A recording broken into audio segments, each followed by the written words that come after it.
This is part 21 of ASP.NET MVC tutorial.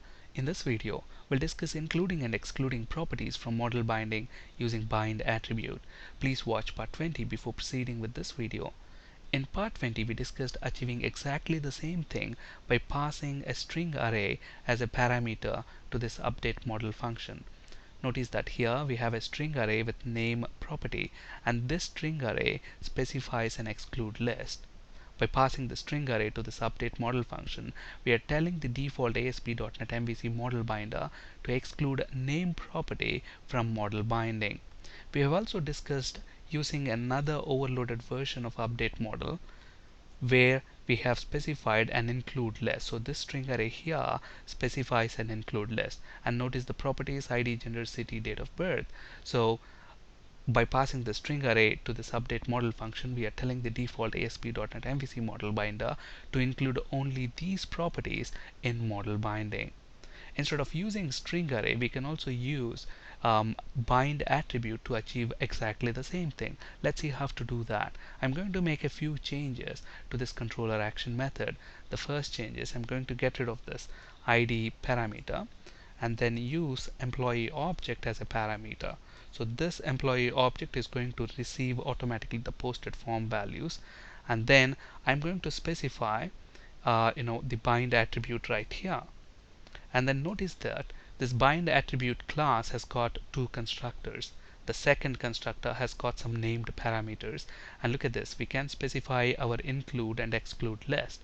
So notice that include is equal to string, exclude is equal to string, meaning your properties has to be a comma separated list of string. Okay, so I'm going to specify an include list, so include equal to, and then we can specify the properties that we want to be part of model binding.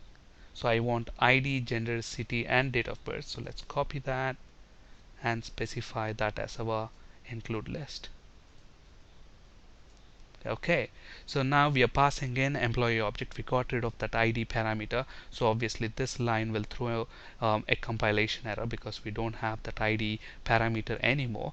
But we can very easily get the ID of the employee by using this employee object. So employee object has got ID property, so employee.id.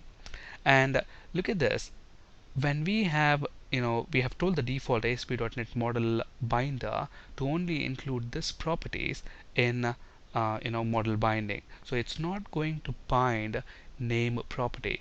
So from the posted form values, it will pick up only ID, gender, city, and date of birth, and then update the properties of this employee object, but not the name property. Name property will be null.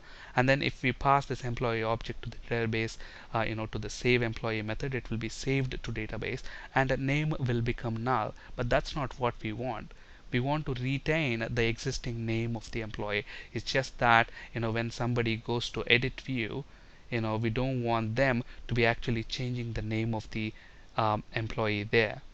Okay, but we want to retain the existing name of the employee. Okay, so to do that, this employee's property is going to return all the employees from the database, out of which we are getting that single employee whom we are editing, and then I'm going to retrieve their name using name property. Okay, and then look at this, since we are already passing the employee object here, we cannot create there's no point in creating another instance of employee object here. So I'm going to get rid of that, and I'm going to set the name property of that employee object, okay, to whatever is present in the database. Okay, and then we can get rid of this update model function, because this employee object will automatically be receiving the posted form value, so we don't have to call this anymore. So I'm going to get rid of that update model there, and then if model state is valid, we are passing that employee object to the save employee, and then we are redirecting the user to index action.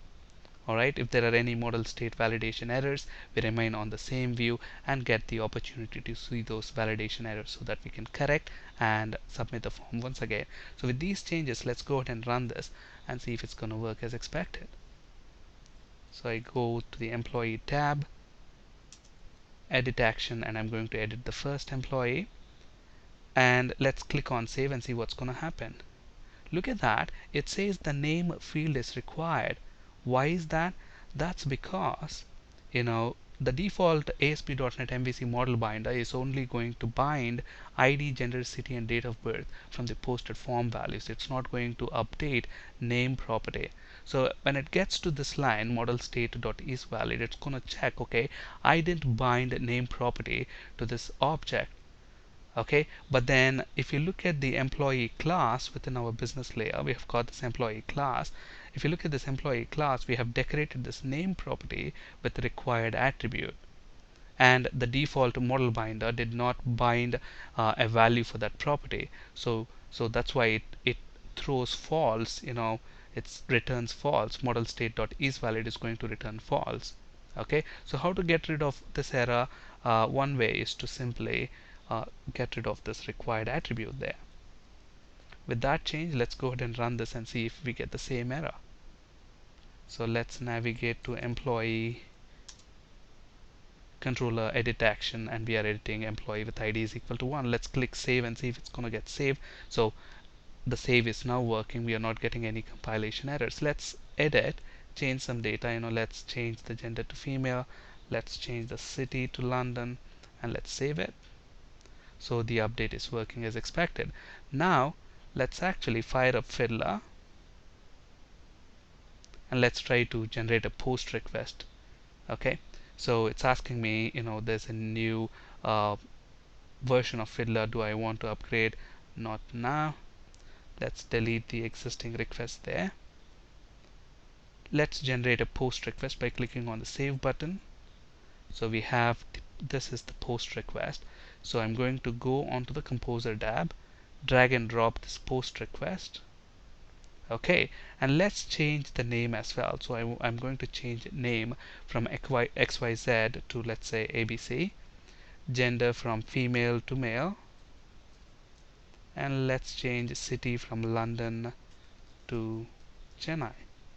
And let's execute this, and let's see if the name is changed. We don't want the name to be changed, so let's actually go back and let's, you know, refresh this index action. Look at that, only gender, city is changed, name is still XYZ.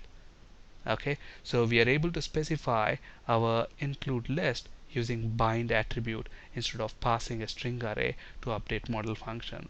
Alternatively, we can also specify our exclude list. So instead of specifying your include list, I can simply say exclude is equal to, I want to exclude name property from model binding. It's as simple as that.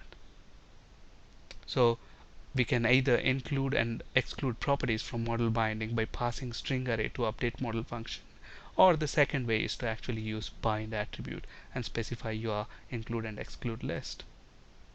On this slide you can find resources for ASP.NET, C# and SQL Server interview questions. That's it for today. Thank you for listening. Have a great day.